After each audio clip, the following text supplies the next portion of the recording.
Hello and welcome to the Majlis, podcast by Radio Free Europe, Radio Liberty, focusing on Central Asia. I am Mohammed Tahir, your host here in Washington, D.C. Since Islamic State became a major factor in Syria and Iraq, along tens of thousands of militants, thousands of Central Asian fighters also gone to Syria to join the group. Like their numbers, their motivations, though, remains open for interpretations. But regardless, the pressing question of the day is, as IS's own short-lived so-called caliphate crumbling, what are the options for those Central Asian militants going forward? This is the Majlis's topic for this episode.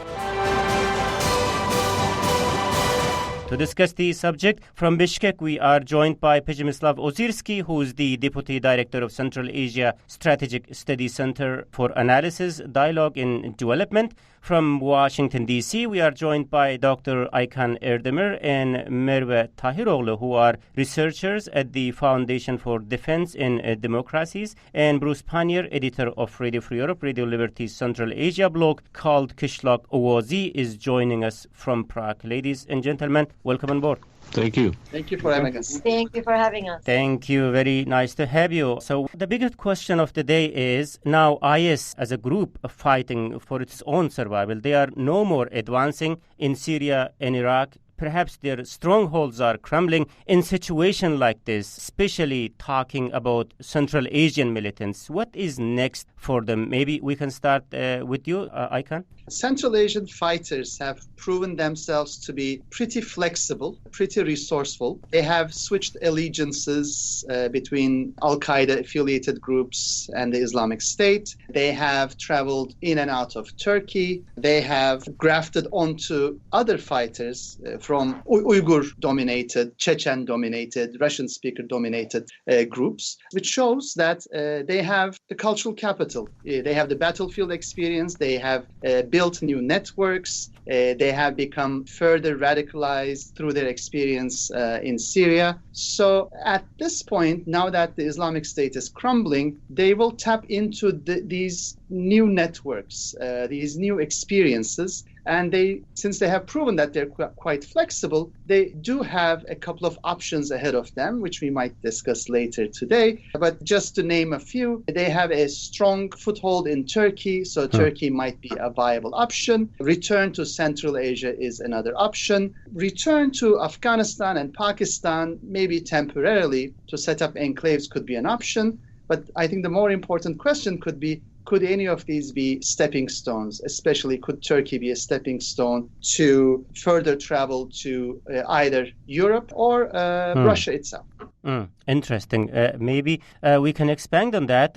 You mentioned Turkey as one of the possible options. It's important in a sense that in first place, they used Turkey as a transit hub on their way to Syria. Merve, maybe you would like to jump in here. Tell us, please, what we mean when we say that Turkey as a potential option for survival for them in the future. I would like to contextualize this with Turkey serving as a transit point over the last 5 years for several jihadi elements coming from Central Asia, but also from the Caucasus, Europe, mostly from Europe and from other parts of the Middle East and North Africa. The difference between, I guess, the more Europeans who are trying to foreign fighters and the Middle Eastern foreign fighters that are going through Turkey, as opposed to the Central Asians, is that the Central Asians have a much more of a cultural affinity, and they can blend in more easily in Turkish neighborhoods and neighborhoods in Istanbul among, we have stronger Uyghur communities and where usually is that we call them Uyghur communities in Turkey, but really it's not just Uyghurs that are there, but also we have other Central Asians from Tajikistan, from Uzbekistan, etc. And so I think this idea of them having more cultural affinity than, let's say, the Syrian refugees who are coming in or the North African European migrants who are coming in has allowed them to blend in more easily among Turkish communities. And I think that is the reason why ISIS, in its attacks against Turkey, has over the last 2 years switched from using local Turkish networks into these Central Asian foreign fighters inside Turkey, because because they have been less suspicious and the government was not monitoring them, security authorities were not monitoring them as heavily as they did these other foreign fighters. We believe that is, security analysts at least say that perception has changed, that Turkey is now taking this issue more seriously and paying more attention to the movement of Central Asians that are coming in and out of Turkey, considering the potential risk of them coming to Turkey to execute any plans or attacks on behalf of ISIS or various jihadi groups. But I would still say that it's going to be much easier for Central Asians to come to have a stronghold in Turkey compared to some of their other ethnic counterparts. Interesting. To stay in the region, Aykan, earlier you also mentioned this. What are the chances of they staying within Syria or Iraq in post-IS atmosphere? Now, there are some analysts who argue that for many of the Central Asian fighters, especially, Russian speakers who were employed in these low-end jobs in Russia, they see this as a one-way trip, meaning this was to them the possibility of a new beginning. They were either escaping exploitative jobs or ill treatment in Russia, or they were escaping repressive governments in Central Asia, and they never intended to return. Now, for those who will fight it to the bitter end, yes, Iraq and Syria could be an option. But for those who are a little more pragmatic about it, who are more instrumental about this whole journey, they might reinvent themselves in Turkey, because there's one big difference between Turkey and Central Asian republics. In Istanbul, for example, in one of the sub-provinces called Zeytinburnu, there is a sizable Uyghur and Central Asian and Chechen community, and it provides a welcoming ecosystem. You can find employment, you can find shelter, you can blend into solidarity networks, and moreover, you can even change track. You can change from kind of violent jihadism into non-violent Islamism. There are different Salafi groups or there are different Islamist groups that would welcome you, and you can continue your Islamist activism, zeal, together with setting up a new life, a new career, a new identity there. Now, this is in stark contrast to the Central Asian republics, where, first of all, any foreign fighter returning is suspect, could be immediately arrested.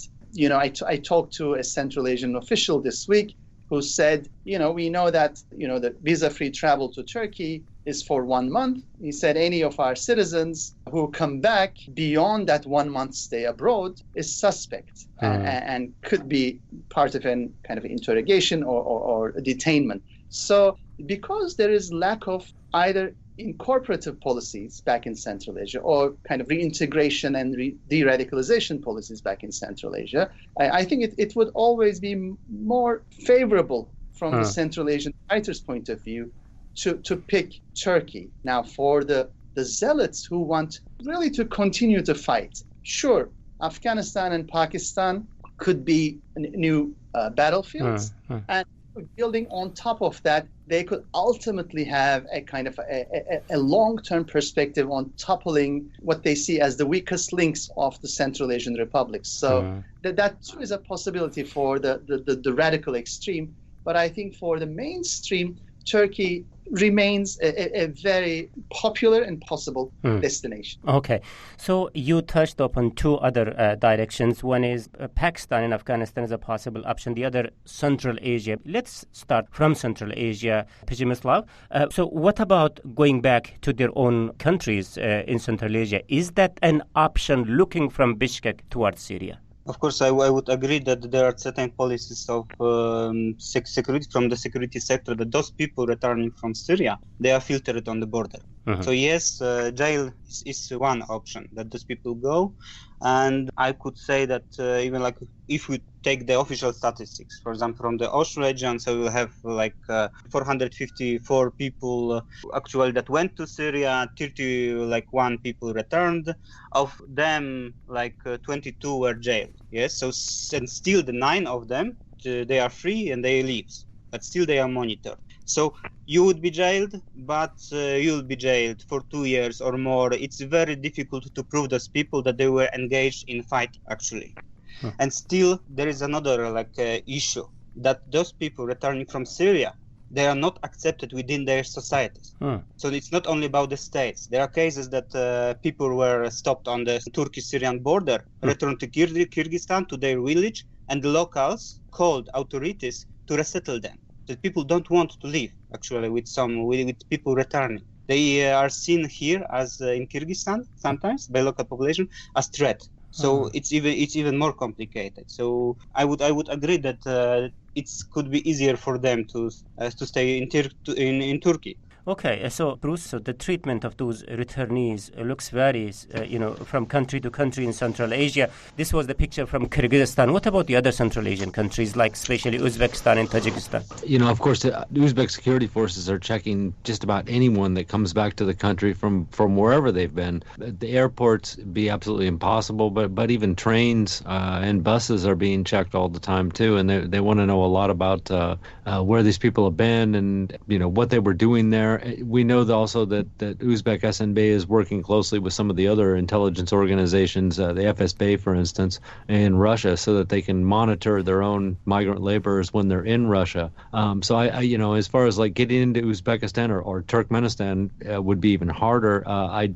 It would be really, really difficult to get into Uzbekistan right now, given the kind of paranoia that exists within the security structures there and the measures that they've already put into place to screen everyone that's coming back into the country. I mean, you hear these stories about people that they've been out of the country for a couple months or something like that, and they take their phones and check and see everything that's on them, and their computers, if they have those, and check and see everything that's on them, before they can even get out of the airport or the train station.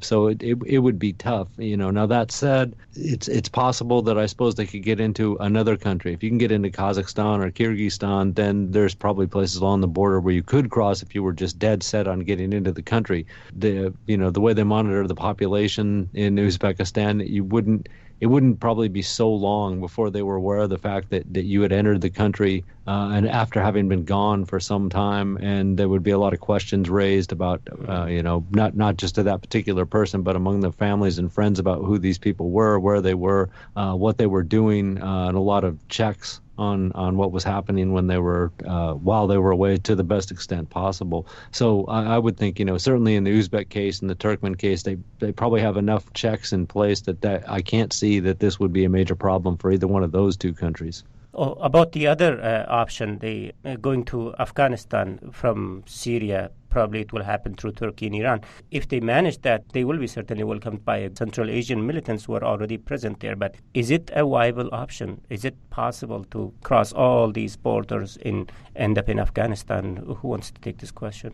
Maybe I can't, Bruce? Let me start on this. Yeah. Now, recent developments in Afghanistan, that is Vice President Dostum's quote-unquote escape to Turkey, under dubious circumstances, and the rumors that he might not return might lead to a certain power vacuum, especially in the Uzbek-dominated areas.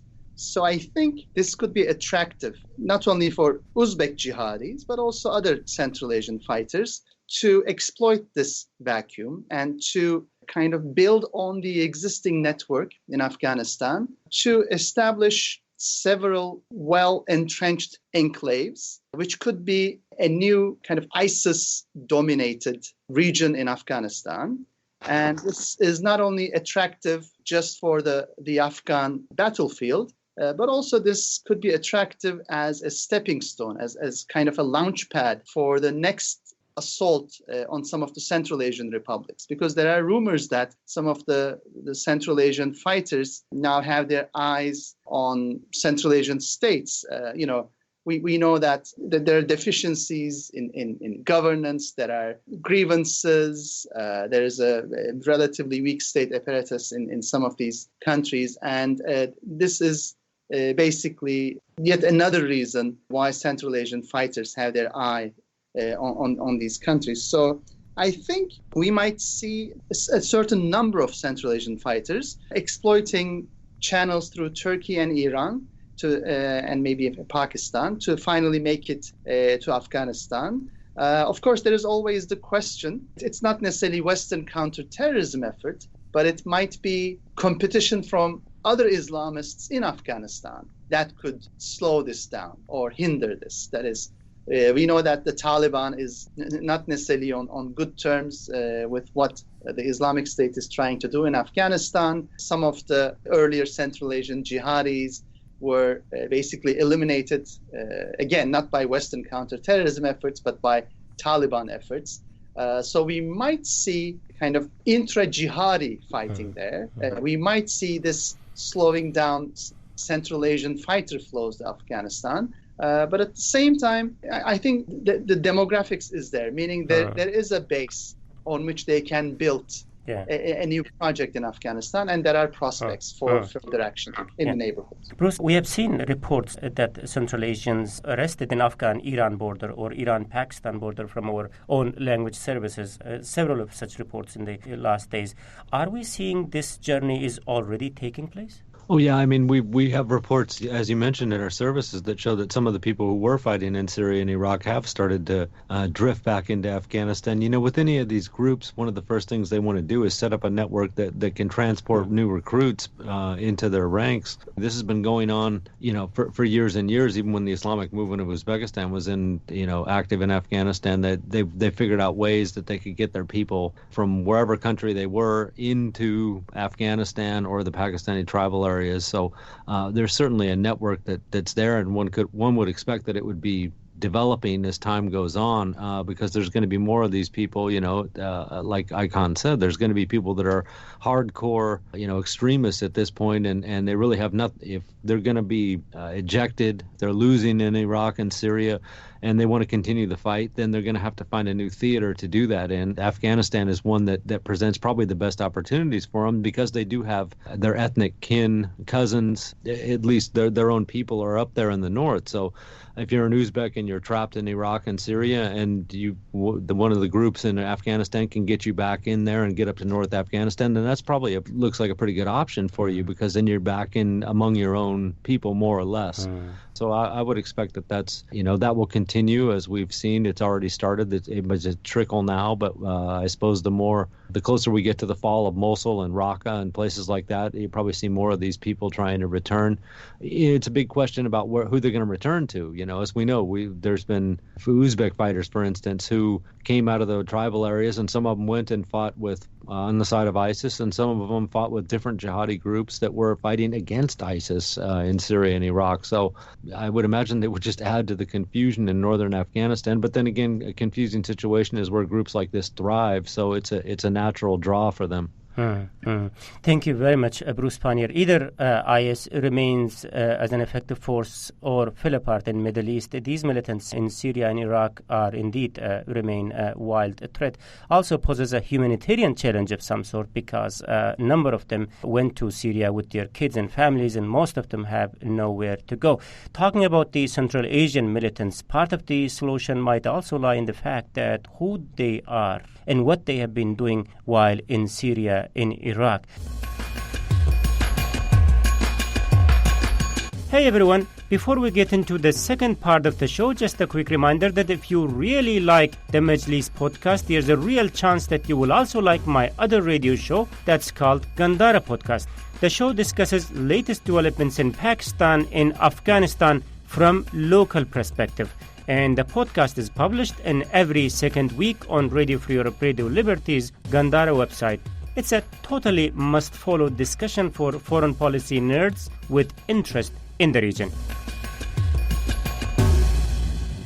First, let me recap the debate that today on the Majlis RFRL Central Asia podcast. We are discussing future of Central Asian militants who joined IS in Syria and Iraq and their options of survival going forward. Joining me in the discussion are Przemysław Ozirski, the Deputy Director of Central Asia Strategic Center for Analysis, Dialogue and Development, Dr. Aykan Erdemir, former Turkish parliamentarian and scholar. He's currently a senior fellow at the Foundation for Defense and Democracy democracies. Merve Tahiroğlu, Turkish affairs researcher with the same think tank as Dr. Erdemir is, with an eye on foreign militants in Syria. Bruce Pannier, editor of Radio Free Europe, Radio Liberty's Central Asia blog called Kishlock Ovozi, is joining us from Prague. Merve, you've been quiet today, so let's start with you. Earlier in our private discussion, we have been talking about the role that the Central Asian militants are playing in Syria and Iraq. Can you please share your thoughts on what they were up to while in Syria?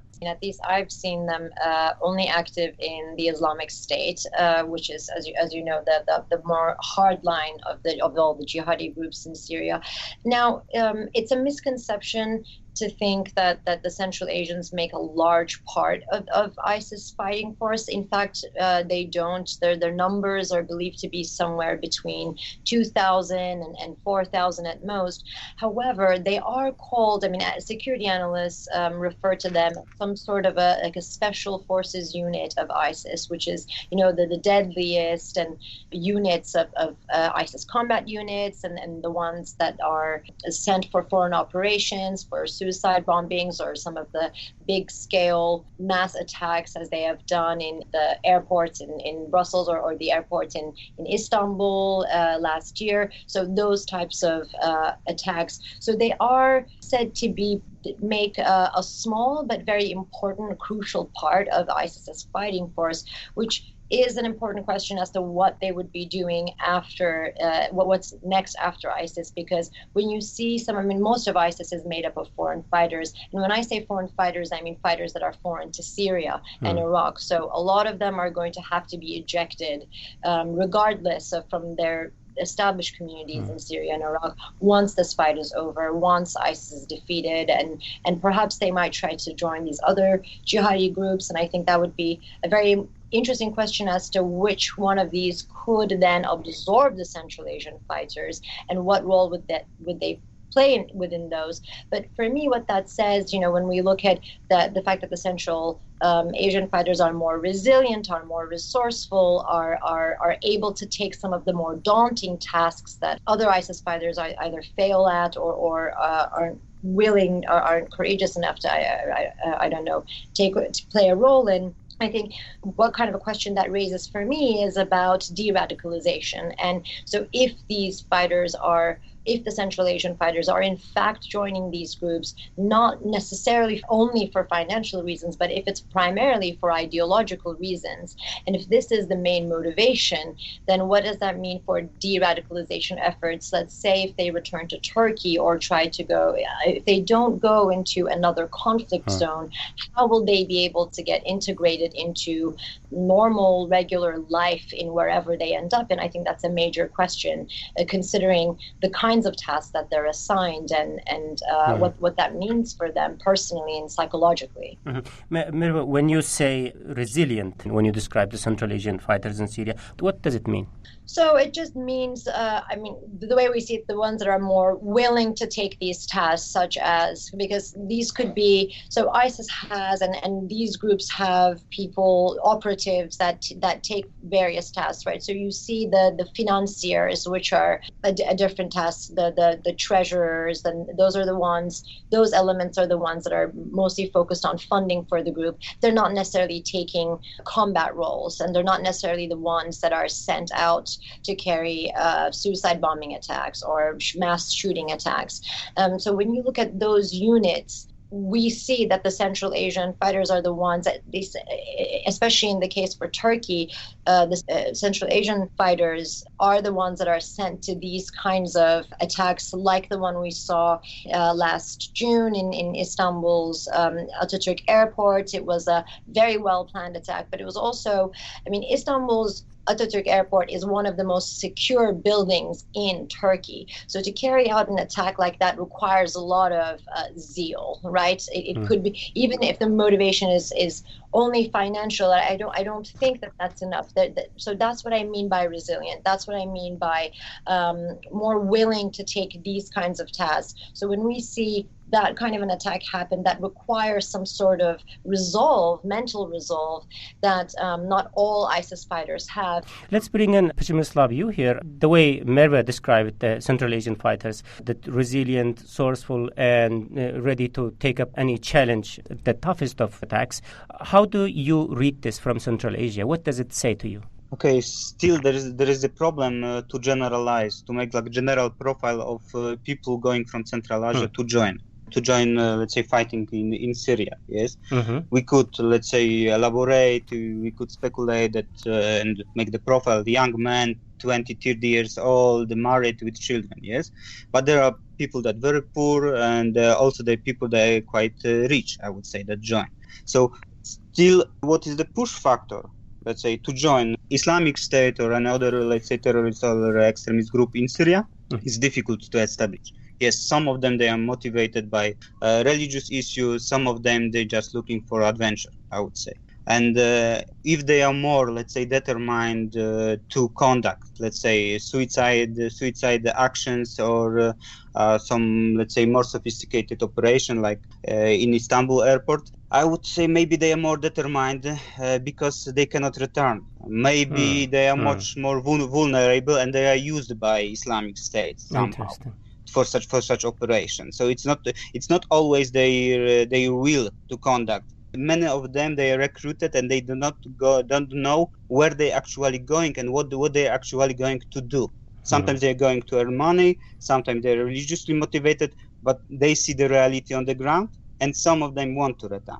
Sometimes there is the problem, they cannot return. Sometimes the people would return, go to jail, and then return to the normal life, but they cannot. So I would not really say that they are more eager to conduct some kind of operation. So I would disagree with at this moment. In Syria, there is no safeguard for them to protect themselves. But a person who's in Istanbul, what makes him vulnerable to do such kind of attack against his will? Many of them, actually, there is, let's say, like 800, let's say, citizens of Kyrgyzstan going to Syria. Many of them actually manage to bring their families to Syria sometimes. And we cannot exclude that some of them, they need to go for such operation. Because their families, like in Islamic states, it's also, the families could be seen as kind of, let's say, hostages for those people, I would say, even. Okay, maybe. Okay. Bruce, this is the picture in Syria, in Iraq, involving Central Asia. What's being told about them in the region? Well, we know that the governments there have had a campaign against them, for the propaganda campaign. They're even on TV, you see all the time, them warning people against joining these kind of groups. Every now and then they get someone who did return or was handed over from another country, and they try to put them on TV to describe how horrible it was for them personally to be there and how much they regret having gone. The imams at the mosques are all warning the locals about joining these groups or having anything to do with them at all. So, the governments have done pretty much what they can. They're pretty much in a situation now where they just have to react to these kind of things. Although that said, I really don't see that certainly short term this is going to be a huge problem for them. Not so much as people like actually trying to return into Central Asia. If some of these people can get into border areas in northern Afghanistan or something, then it might be a little bit more difficult for the Central Asians. We know, for instance, drug trafficking, that you can't keep everybody out. There's routes into Central Asia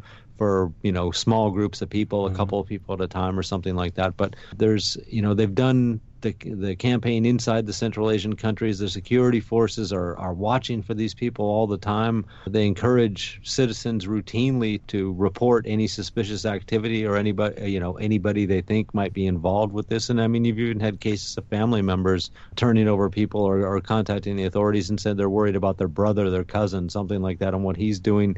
I suppose that said, probably the biggest problem that they're going to have for returning people is some of the people that were migrant laborers in Russia that managed to get away and get down in there. If they can get back into Russia and resume their lives as a migrant laborer, because of course the FSB can't watch everybody, and we know Central Asian migrant laborers are strung across Russia from Vladivostok in the east all the way to Moscow and St. Petersburg. Possibly some of those people might be able to get back in if they stayed in Russia for a few months. But, again, the Central Asian governments have been paranoid about this for a long, long time. They're watching for them. And it would be difficult for anyone to actually get into the country any way that I can imagine, except for crossing the southern borders, coming out of northern Afghanistan and, as something of a sleeper cell or something like that in Central Asia. But that's the only way I could see it happening. Mm-hmm. Going back, Pejmislav, regardless of their number and motivations, and I know you have some disagreement with the other opinions, that the hundreds and thousands of Central Asians in fact went to the Middle East and joined these, militant groups. Some of them committed some of the haunting attacks. So did Central Asian authorities learn any lesson from this? If they did, what is that? First of all, there are new policies, I would say, in religious affairs. There is work with local religious leaders. There are some steps of the state to control mosques, to control madrasas, to issue authorization, to control, let's say, missionary work, dawat in Kyrgyzstan. So the work is ongoing, I would say. There's much more work during the last year. It's actually we could see some changes in the state policies. But still, there is much work to do, I would say. Let's say with the prevention of radicalization of the people, the work is being conducted. So it's not that the state is waiting. The state is trying to do something. People that are returning, they are monitored. There is huge distrust of the society for those people that are returning back. I would say that the Islamic State, but we have the other groups, also the people that were fighting for the, let's say, other groups in Syria, they much more willing to get back to Kyrgyzstan. Can I just jump in here real quick? Sure. and point out that the states have different policies toward some of these people too. For instance, Tajikistan does have a policy where if you're willing to admit that you were out there fighting, repent for all the stuff you've done, the government will actually try to bring you back. Obviously, you're going to be under suspicion for a long time, and Kyrgyzstan is a little more lenient too. If you come back and you say you're sorry, maybe you do a little bit of jail time and you'll be watched there too. But Uzbekistan, for instance, just doesn't want these people to come back at all. And neither does Turkmenistan, so their policies are very, very rigid. If you come back and they believe that you were out there fighting, you're going to prison and for a long, long time. Unfortunately, we have to conclude the discussion, but let's do that with thoughts from you, Aykan and Mirwa. So what can the authorities in Central Asia do to help in solution of this problem? I think both for Central Asia and also for Turkey, the key challenge appears to be in integration policies, de-radicalization policies, because often what makes a big difference in where these Central Asian fighters end up is how they're received. For example, we know from the Turkish experience that the government lacks kind of multicultural, multi-faith, multilingual integration policies. We have seen it with Turkey's own Kurdish citizens. We have seen it with the 3 million Syrian refugees, and we're also seeing it with Central Asians. Despite the cultural affinities to Central Asians, to Uyghurs, to Chechens, we see that in Istanbul, there's almost a ghettoization of these individuals, which shows that they're not necessarily excluded, but also they're not necessarily fully integrated. I think the same also applies for Central Asia, but within a different framework. That is, are there opportunities, are there programs, are there processes through which these individuals and their families are reincorporated, de-radicalized, and retrained for a new life beyond violence and radicalism? And this ultimately means building state capacity. This means building inclusive institutions and processes, and more importantly, an ethos. And that, of course, is the question of values, commitment to kind of more open, democratic, pro-human rights values. Okay. Mirwa, briefly, please. Yes, I absolutely agree. I think for the ones that are already in the region, already fighting, as I explained, I think this is primarily an ideological motivation for joining, because any fighter who's going to ISIS knows what they're doing, knows what they're joining. They are aware of what they're about to do, and they're committing to that. And that is why I think the next step for these fighters is going to be to go to the next conflict zone and then to the next conflict zone. And this is a movement. So what the republics need to do is to try to get the ones that are out to want to come back and use some sort of rehabilitation program to reintegrate them into society. And the sense to bring people back into a lawful way of living as opposed to living outside of the law is the key part. And for that, people need to have trust in the justice system around them. And I think that's the key part. So to maintain a sort of rule of law would go the longest way to both helping de-radicalization and also allowing for people to not to already be more integrated into society in the first place, to not want to leave and go join these foreign fights. Okay. Thank you very much for your insightful comments. Merve Tahiroglu, Turkish Affairs researcher at the Foundation for Defense in Democracies. Pejmislav Oziriski, the Deputy Director of the Central Asia Strategic Center for Analysis, Dialogue and Development. Dr. Aykan Erdemir, Senior Turkish Affairs Fellow at the Foundation for Defense in Democracies. Bruce Pannier, editor of Radio Free Europe Radio Liberty Central Asia blog called Kishlak Owazi. Thank you, ladies and gentlemen, for your time and thoughts today. Thank you. Thank you. Thank you. Thank you. And this is it from me, Mohammed Tahir, host of the Majlis, Radio Free Europe Radio Liberty Central Asia podcast. Until next week, bye-bye.